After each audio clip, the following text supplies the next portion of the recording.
Good morning, everybody. Thanks for joining the May 3rd Interagency Consultation Group meeting, the BRTB.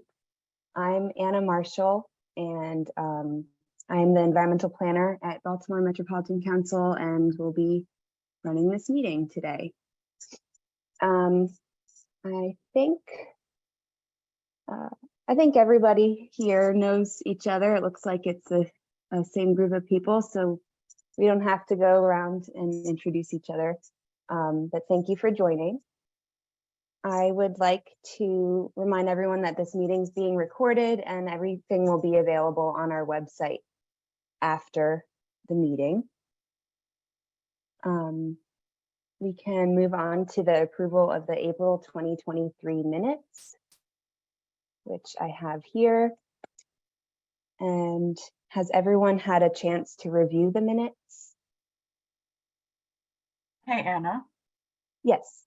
So this is Virginia Burke. So I'm obviously on the meeting website. They're not posted there. I wonder, are they posted under the previous meeting? Oh, yes. So the April 5th minutes would be under the April meeting tab. So the bad news is I'm always bumping around the site hunting, and carry on. I'll catch up. Go ahead. Okay, sorry about that. Anna, this is Alex, and like Virginia, I did not find the minutes either, so I'm gonna have to also look for them, I guess, while you're talking. Okay, let me see if I can. Anna, I do not see them on the website for April. So maybe what I'll do is drop a link in the, I don't know how I can do that if it's not online. Can't put it in the chat box, a document, but we'll figure out a way. We may have to postpone the minutes until the next meeting. Okay. That's strange. Okay. Yeah, sorry about that, everybody. I thought they were up on the website.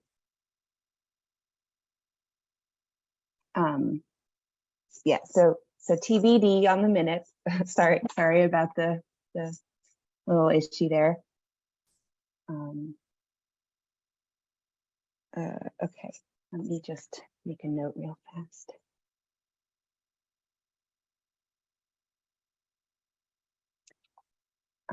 Okay, so I'm sorry. Okay. I don't know. Let me try this again.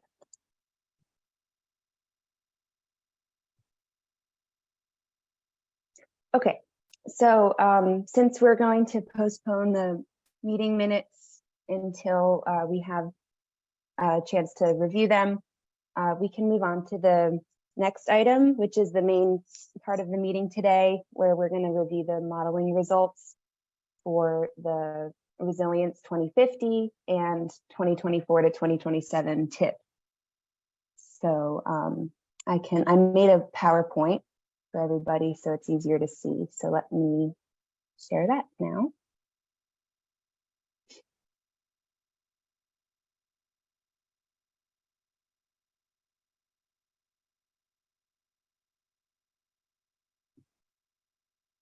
Can everybody see the screen? Yes. Okay, let me start it. Slideshow. Okay, so thanks for joining. This is the regional emissions analysis results of the 2024 to 2027 TIP and Resilience 2050. Just so everyone remembers, we're using the 2012 RFP budget for the mobile emissions budgets that was deemed adequate by the EPA in February of 2016. And this is for the 2015 8-hour ozone standard. And for both the VOCs and NOx emissions for the 5 different horizon years, 2023, 2025, 2035, 2045, and 2050, the final year of the LRTP. And EPA's MOVES 3 model was used by both BMC staff and MDE. And most of the results we're looking at are in tons per day. So we have 40.2 tons per day for VOC emissions budget and 93.5 tons per day for the NOx emissions budget. Thank you to Charles for preparing these, the emission results in these charts. It was helpful.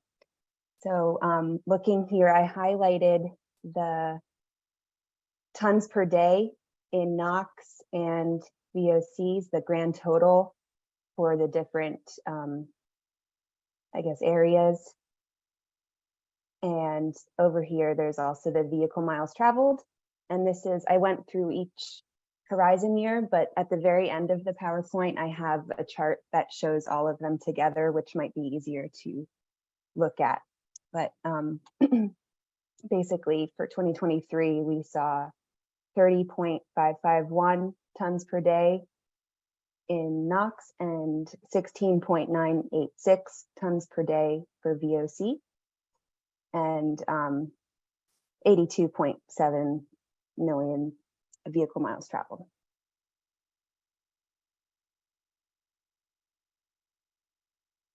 '25, again, I just highlighted here, but I'm just gonna go quickly through these to get to the main chart that I did. So you can see based on the chart that even with the projected increase in vehicle miles traveled over each horizon year, that both the NOx and the VOC emissions in tons per day are projected to decrease, which is interesting and a good sign for attainment purposes for ozone.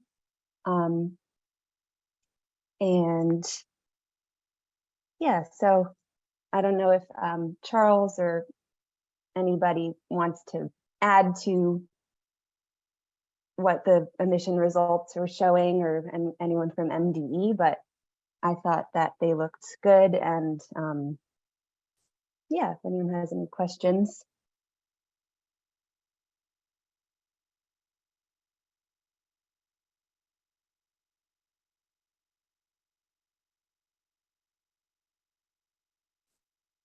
It can't be that easy, guys.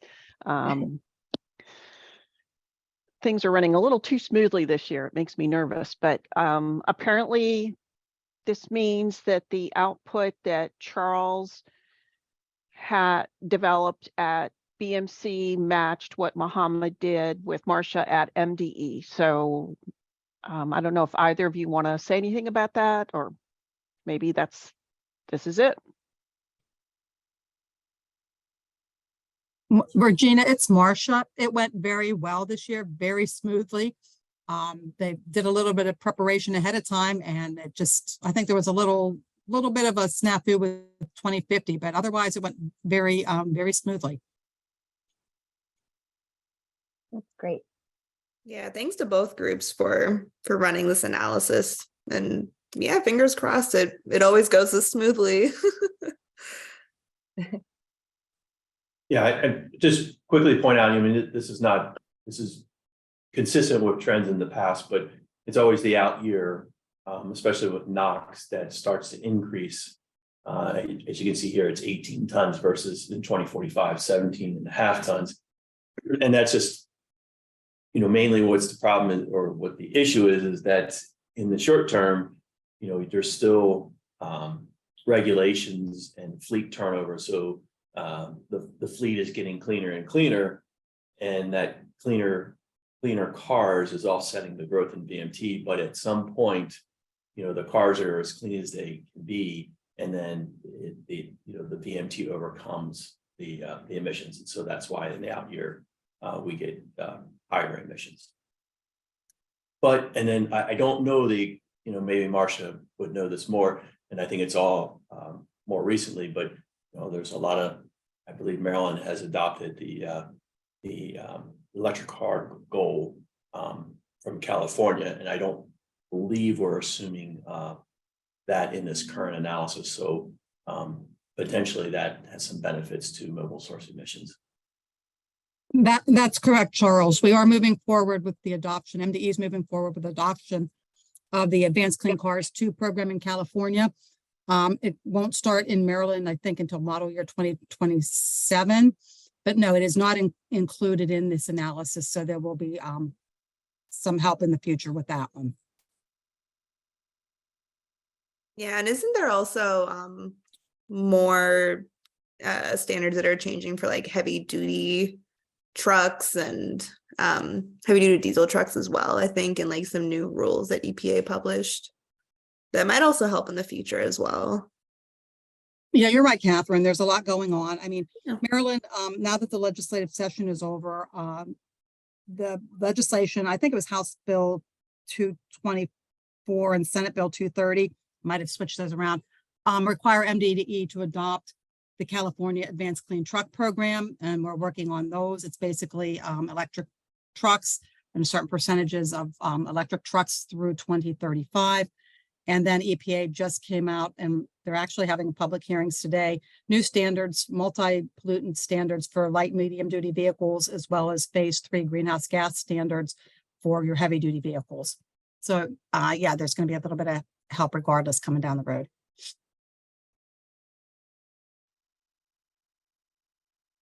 That's great. Yeah, thank you. I think I have a couple, just 2 more slides. So the next 2 slides are what is appears in the draft conformity determination document. And yeah, I thought it was also interesting looking at the results because we're using the 2012 8-hour ozone RFP budgets this year, but I know the 2023 motor vehicle emission budgets are currently at the EPA level, and even though they're not deemed adequate to use yet, all of the emissions numbers appeared to be under the budget for 2023 as well. And just a reminder, I think the VOC 2023 budget was 17.47 tons per day, and NOx was 35.26 tons per day. So that's a good sign for future conformity analysis as well.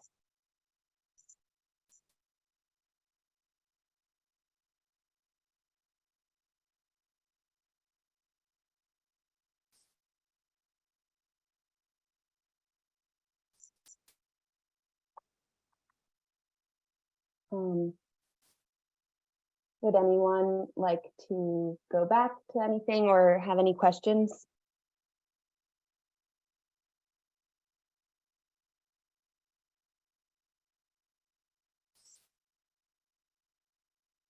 Okay, well, Regina, I guess it is that easy.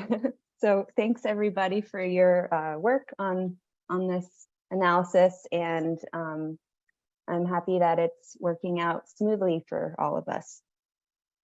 I now think we have to vote on the approval of the emissions results. So Correct. We'd like, if the members are comfortable with the numbers as presented today, this vote is to allow us to use these numbers in the draft documents going out for public review. Sure, MDE will make a motion to approve these, the analysis as it stands. thank you. Yep, I'll second. I'm good with this. Okay, thank you. Okay, so we will now vote on the approval. Can everyone in favor say aye? Aye. Great. That sounded like everybody. Thank you very much. The emission results are approved, so we will see these numbers reflected in the conformity determination document. And yeah, just a little update on that too. Thank you for Catherine and folks at MDE for reviewing the draft text. It's looking good, getting it ready to yeah, for the next step to be released as a draft. Let me stop sharing real fast and share the agenda again.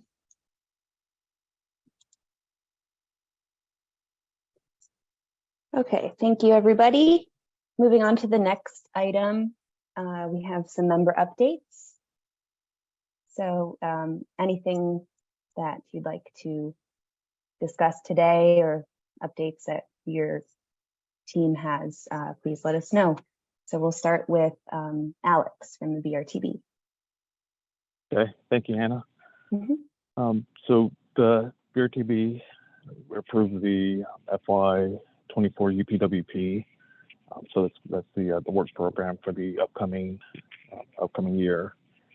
And also on behalf of the BRTB, the BMC staff, they're going to release the draft documents for the TIP, the long-range transportation plan, and associated air quality conformity reports, determination reports. So BMC staff will share these documents, the draft documents, and all public meeting dates with ICG at a later time. And so that's what all I have for the BRTB. Thanks. Great, thanks, Alex. Catherine, do you have anything from MDE? So I think I gave an update via email after the last meeting that our budgets are with EPA and are in the process of being approved. So we're still waiting on that. And then for our Cecil County ozone SIP, we're having a public hearing Monday, May 15th at 10 a.m. And I think that's all I have from planning, at least. Marcia, is there anything you would like to add? No, I think the rule update was probably it, Catherine. Thank you. Cool. Thank you. Virginia with MDOT. I don't really have much, only I guess others on this group are probably aware, but I think you guys at BRTB had circulated drafts of the 2050 resilience long-range plan, those chapters. I know we had commented on those. So I think that's the parallel process running along. That's really the only thing I would have to update today. Great, yes, okay, thank you. And Greg, I see you're on today. Hello, good morning, Hello. everyone. Can you hear me okay? Yes. All right, two things. The first concerning the budgets. The comment period actually ends today. I have to see if we received anyone. OTAC headquarters will let me know.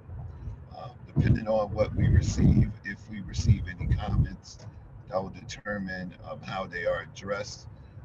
In the time being, we will draft up a technical support document determining the adequacy of those budgets, as well as an official notice of adequacy that will go into the Federal Register. And typically after that publication, they're effective 15 days afterwards. So I want to say, if all goes well and we don't receive any comments, I hope to have that publication in by the end of this month, or at least the process of being in concurrence by the end of this month. And we'll sent an official letter to state of Maryland suggesting that those budgets were found adequate. Keeping in mind that an adequacy, notice of adequacy does not SIP approve the budgets. The budgets can still be sort of disapproved within the SIP. Have I personally seen that happen in my years of doing it? No, but there is some language within the notice of adequacy that suggests that information. For whatever reason, the area no longer is an attainment or what have you. So this just making note and making you aware that although the budgets will be found adequate and those budgets will be the ones that will be used, the SIP can come along and no longer allow those budgets to be adequate. So that's concerning. That's my update concerning the budgets. Any questions for me at this moment?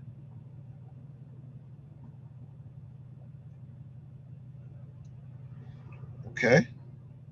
The next topic, I think you wanted to have information about the Good Neighbor FIP. And I reached out to our project officer concerning that. I know there's some information that we are allowed to speak on versus not. And I received the email, and I'm going to pretty much read what I received from the particular project officer who specializes in it. Um, EPA finalized the Good Neighbor FIP on March 15, 2023, which ensures the 23 states meet the Clean Air Act's Good Neighbor requirements by reducing pollution that significantly contribute to problems attaining and maintaining the ozone NAAQS in downwind states. The final rule uses a combination of approaches to reduce ozone, including nitrogen oxide allowance trading program with fossil fueled power plants in 22 states, and also setting new nitrogen oxide emission standards for 9 large industries in 20 states. The initial phase of nitrogen oxide emissions reductions takes effect as soon as possible prior to the August 3rd, 2024 attainment date for areas classified as moderate non-attainment. Further emissions reduction phase in at the beginning of the 2026 ozone season to coincide with the August 3rd, 2027 attainment date for serious non-attainment areas. So with that email, I was also sent some additional links to the FIP website, as well as the webinar that was given, and even some slides and an email if there aren't any additional questions to Elizabeth Palmer, who works at headquarters for the EPA. So I can send that over. Let me know who to send it to, and this way, if you have any additional questions concerning it, you can direct it to the headquarters contact provided. Thanks, Greg. You can send that info to me and I can share it with the ICG. Okay, sounds good. Thanks for the updates. And I don't think we have FHWA or FTA. So that concludes our updates. We're doing well on time here today. So for other business, are there any other questions?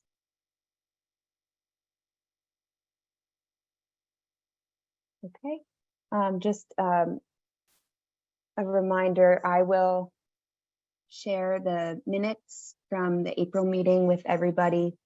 And Regina, would it be okay to do a approval by email, or will we have to come together in a meeting?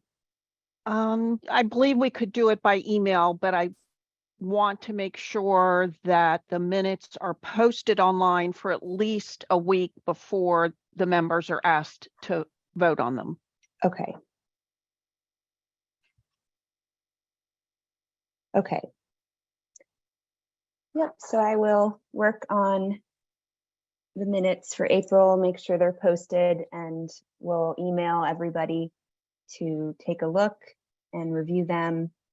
And as Regina said, we'll give you a week to look at them before we vote on approval.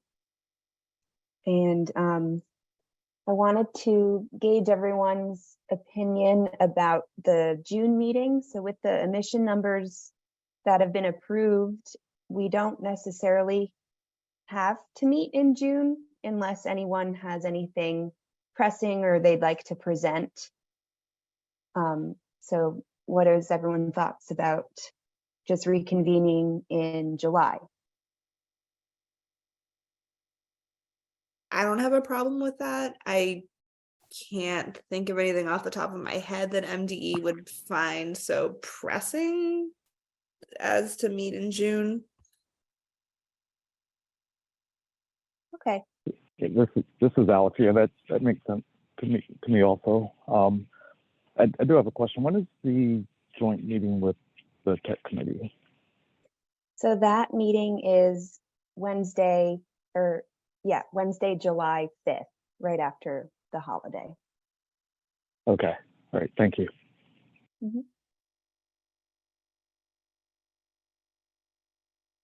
And I'm fine with that too, Anna. I'm fine with reconvening in July. Okay, thanks everybody. I think obviously if anything comes up that you'd like to meet to discuss, we can hold a meeting. But for now, let's say that we will reconvene at the in-person joint technical and ICG meeting on July 5th, where we will be voting to send the Resilience 2050 documents along with the conformity determination and the tip to the BRTB to be voted on for approval. Great. And So Anna, in person, that's exciting. yeah. Yeah. It's probably a sign that things aren't very exciting, but that is exciting. It is. It'll be a nice change of pace. Yep. Okay. Well, if everyone's good, I think we're good to conclude the ICG meeting for today. So thank you to everyone who participated, and thanks for all of your hard work on the emissions modeling and the review. And yeah, really appreciate it. Doing well. I will get those minutes to all of you and see you in July. Sounds good. Thank you. Yep. Take care, everybody. Thank you. Have a good one, everyone. Thank you. Bye. Thank Thank you. you.